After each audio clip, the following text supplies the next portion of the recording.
முருகப்பெருமான் நமக்கு வந்து நீங்கள் எந்த காரியத்துக்காக நீங்கள் கேட்டாலும் அந்த காரியத்தை வெற்றி அடைய வைப்பார். அதில் பெரும்பாலும் நிறைய பேர் வந்து திருமணத்திற்காகவும் குழந்தைகளுக்காக மட்டும்தான் சஷ்டி வந்து இருக்கிறாங்க.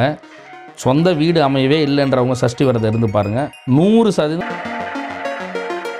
நீங்கள் ஒரு விரதம்னு சொல்லிட்டு நம்ம இருக்கிறோம் அப்படின்னா நம்மளை நம்ம துன்புறுத்திக்கும் போது நமக்கு என்ன ஆகுன்னா உடல் தோய்வு ஏற்படும் போது தான் மனசு வந்து என்ன ஆகுன்னா சலனம் இல்லாமல் ஒரு நிலை வந்து படும்.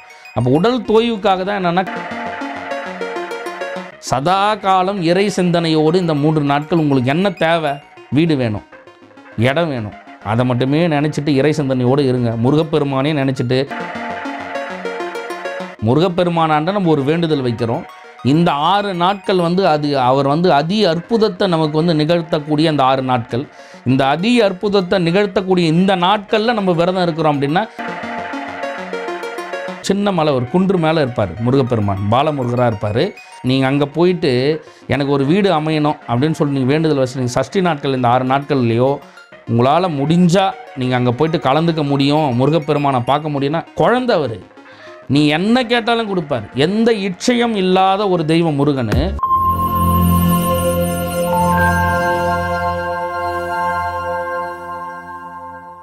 காஸ்மோவியூ நேயர்கள் அனைவருக்கும் வணக்கம். இன்றைய நிகழ்ச்சியில ஆன்மீகம் குறித்து நமக்கு இருக்கக்கூடிய சந்தேகங்களுக்கு விளக்கம் கொடுக்கறதுக்காக அதர்வன வேத ஆசான் ஞானகுரு சிவா அவர்கள் நம்ம கூட இணைந்திருக்காரு. தொடர்ந்து நிறைய விஷயங்கள் பேசலாம்.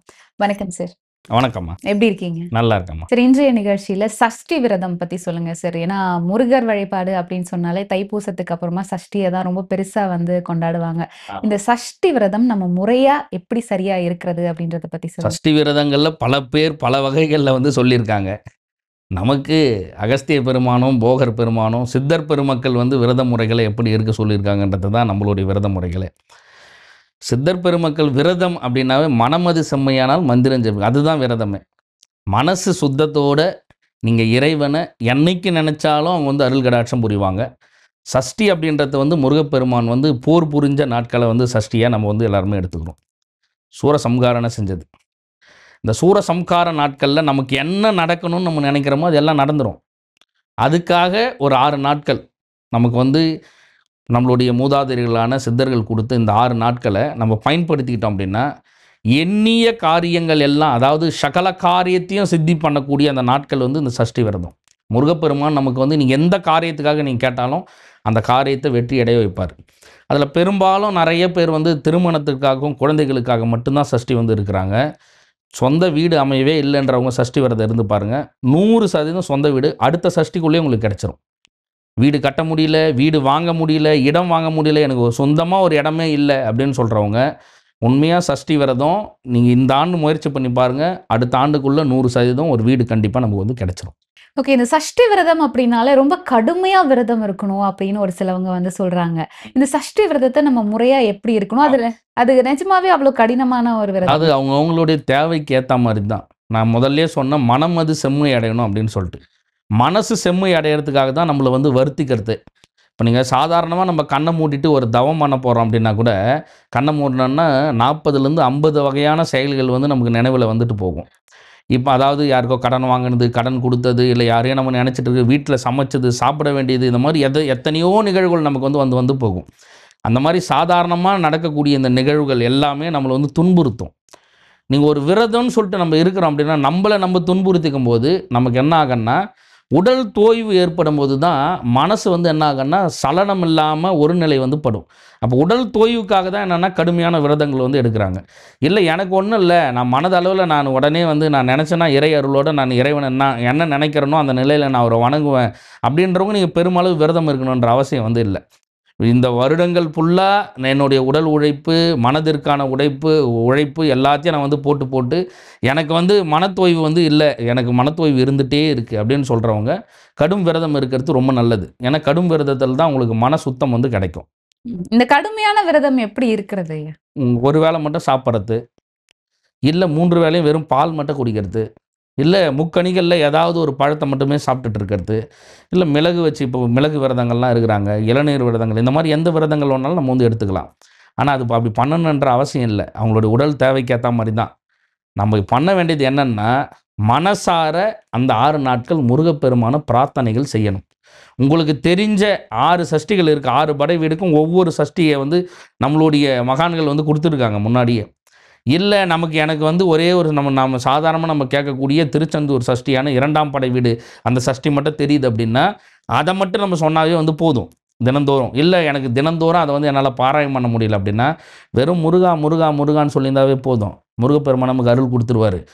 இல்லை என்னால் 2 வேளை சாப்பிடாது இருக்க முடியாது, ஒரு வேளை சாப்பிடாது மட்டும் இருக்க முடியாது அப்படி சொல்கிறவங்க நீங்கள் 3 வேளையுமே நல்ல உணவுகள் நீங்கள் சாப்பிட்டுட்டே நீங்கள் விரதங்கள் இருக்கலாம், ஒரு தப்பும் இல்லை.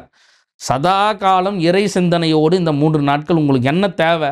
வீடு வேணும், இடம் வேணும், அதை மட்டுமே நினச்சிட்டு இறை சிந்தனையோடு இருங்க. முருகப்பெருமானே நினச்சிட்டு முருகா முருகா சொல்லுங்கள், இல்லை சரகண பவான்னு சொல்லுங்கள், இல்லை முருகா கந்தா கடம்பா சுவாமிநாதா சர்வசங்கரா சரகண பவா சமயம் வாவா. அந்த சமயமே வந்து நிற்கக்கூடிய மந்திரம் அது. அந்த மந்திரத்தை சொல்லுங்கள். நீங்கள் என்ன கேட்குறீங்களோ எண்ணிய காரியங்கள் எல்லாத்தையும் நிறைவேற்றி கொடுப்பார் அவர். ஓகே. பொதுவாவே வந்து விரதம் அப்படின்னு பேசும்போது வந்து எல்லாரும் நினைச்சுக்கிறது என்னன்னா, சாப்பிடாம இருக்கிறது தான் விரதம் அப்படின்னு சொல்லிட்டு. நினச்சிக்கிறாங்க. ஆமாம். ஸோ நம்ம சாப்பிட்டாலும் முருகனை நினைத்துட்டு இருந்தாலே அந்த விரத முறை அப்படிங்கிறது தான் உண்மை இல்லை சார்? உண்மை அதுதான். நீங்கள் 3 வேளையும் சாப்பிடுங்க, 4 வேளையாக கூட சாப்பிடுங்க, எக்ஸ்ட்ரா கூட சாப்பிடுங்க, அதை பற்றிலாம் ஒன்றும் இல்லை. நமக்கு மனசு வந்து நம்மளுடைய எண்ணமும் மனமும் ஒரே இடத்துல நிற்கணும். முருகப்பெருமானாண்ட நம்ம ஒரு வேண்டுதல் வைக்கிறோம். இந்த 6 நாட்கள் வந்து அவர் வந்து அதி அற்புதத்தை நமக்கு வந்து நிகழ்த்தக்கூடிய அந்த 6 நாட்கள், இந்த அதி அற்புதத்தை நிகழ்த்தக்கூடிய இந்த நாட்களில் நம்ம விரதம் இருக்கிறோம் அப்படின்னா கேட்டதெல்லாம் நமக்கு வந்து நடக்கும். ரொம்ப எளிமையாகவே, அதாவது நீங்கள் இந்த கோவிலுக்கு போங்க, அங்கே போங்க, அதெல்லாம் முக்கியம் இல்லை. உங்களுக்கு அருகாமையில் ஒரு முருகன் கோவில் இருக்குது, அங்கே போய் உட்காருங்க.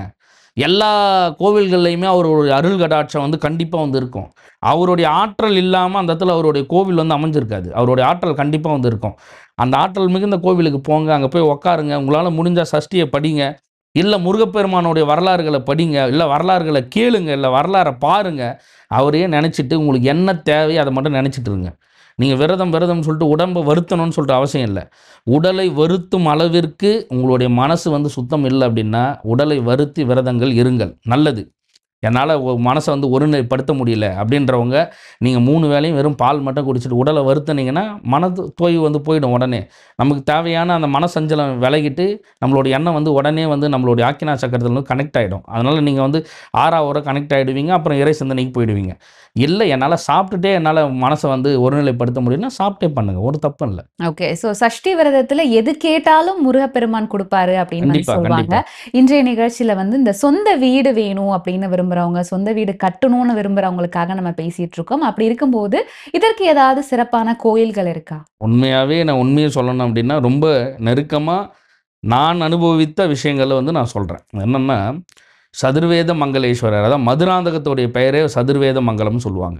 மதுராந்தகம், செங்கல்பட்டு மதுராந்தகம். அங்கே வந்து அருணகிரிநாதரால் பாடல் பெற்ற ஒரு ஸ்தலம் வந்து இருக்குது.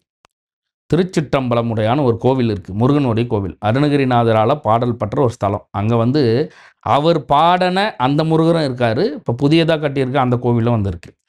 அந்த அவர் நீங்கள் உண்மையாகவே வேண்டுதல் வச்சிங்க அப்படின்னா உண்மையாகவே நடத்தி தருவார். இது ஒன்று.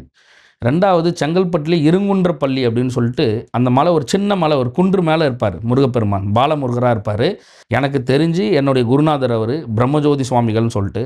பிரம்மஜோதி சுவாமிகள் தினந்தோறும் திருப்புகழ்னால் அர்ச்சனை பண்ண ஒரு முருகன்னா அவர் தான்.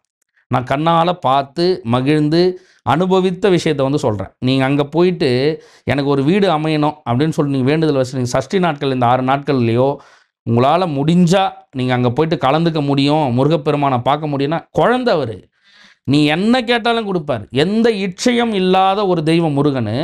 அதுலேயும் அங்கே இருக்கக்கூடிய முருகன் திருப்புகழாலேயே வளர்ந்த முருகன். அவர் அந்த கோவில் அமைச்சதுலேருந்தே திருப்புகழ், நான் சதா காலம் நான் அவரோட இருந்த காலங்களில் வந்து நான் சொல்கிறேன், சதா காலம் அவர் வாயிலேருந்து வரக்கூடிய எந்த மந்திரங்களாக இருந்தாலும் திருப்புகழாக தான் இருக்கும். அவர் பாடிட்டே இருப்பார், நம்ம கேட்டுகிட்டே இருக்கலாம், அந்த மாதிரி இருக்கும். நீங்கள் போயிட்டு ஒரு அர்ச்சனை, நீங்கள் சும்மா அர்ச்சனை பண்ண சொல்கிறீங்க அப்படின்னாவே அர்ச்சனையே திருப்புகழ்னால தான் பண்ணி கொடுப்பார். உங்களுக்கு நீங்கள் வந்து ஒரு குழந்தை பாக்கியம் வேணும், வீடு வேணும், அதுக்கே திருப்புகழ்னால தான் படிப்பார். திருப்புகழ் படித்து அவர் ஒரு கனி கொடுக்குறாருன்னு நடந்துடும். உண்மையாகவே நீங்கள் சும்மா போய் பார்த்துட்டு வந்தாலும் நடந்துடும். அந்த அளவுக்கு ஒரு வைப்பாக இருக்கும். ஒரு சின்ன குன்று, நீங்கள் மலை ஏறுற அந்த சோர்வே வந்து உங்களுக்கு இருக்காது. நம்ம எந்த ஒரு மலை ஒரு சின்னதாக ஒரு குன்று நம்ம ஏறுறோம் அப்படின்னா கூட ஒரு சோர்வு இருக்கும். அந்த மலை ஏறுற சோர்வே இருக்காது. சென்னைக்கு ரொம்ப பக்கத்தில் தான் இருக்குது. ஆனால் பல பேருக்கு அது தெரியாது. ஆனால் இப்போது நம்ம நிகழ்காலங்கள்ன்றதில் அவர் இருக்கக்கூடிய காலங்கள்லேருந்தே கிருத்திகை வழிபாடு வந்து மிக சிறப்பாக இருக்கும். ஒரு 5000 மக்களுக்கு மேலே அன்னைக்கு ஒரு நாள் தரிசனம் பண்ணுவாங்க, வந்துட்டே இருப்பாங்க. ஆனால் சஷ்டி நாட்களில், இந்த 6 நாட்களில் உங்களால் முடிஞ்சால் நீங்கள் வந்து வேண்டுதல் வைக்க முடியும். எனக்கு வந்து ஒரு வீடு வேணுங்க, இந்த சஷ்டிக்கு பண்ணுறேன், அடுத்த சஷ்டி எனக்கு ஒரு வீடு வேணும் அப்படின்னு நினைக்கிறீங்கன்னா, நீங்கள் போயிட்டு இருங்குன்றபள்ளி பாலமுருகனை போய் பிடிங்க. அந்த ஆள் காலை பிடிச்சிங்கன்னா அடுத்த வருஷம் வீடு உங்களுக்கு கண்டிப்பாக கிடைக்கும். நிச்சயமா. தொடர்ந்து நம்மளுடைய நிகழ்ச்சியில நெறைய கோவில்கள் பத்தி சொல்லிட்டு வரீங்க. ஒரு தடவ சந்தியம்மன் பத்தி கூட நம்ம ஆமா, ஆமா. பேசினோம். மக்கள் மத்தியில நல்ல வரவேற்பு. வேண்டின வேண்டுதல்கள் எல்லாமே நிறைவேறுச்சு அப்படின்னு கமெண்ட்ல நெறைய பேர் சொல்லியிருந்தாங்க. அண்ட் இன்றைய நிகழ்ச்சியிலும் எங்களுக்காக ஒரு முருகப்பெருமானுடைய கோயில் சொல்லியிருக்கீங்க. இந்த சஷ்டி விரதம் வேண்டின அனைவருக்கும் அவங்க கேட்ட விஷயங்கள் கிடைக்கட்டும். ரொம்ப நன்றி சார். நன்றிங்கம்மா, நன்றி.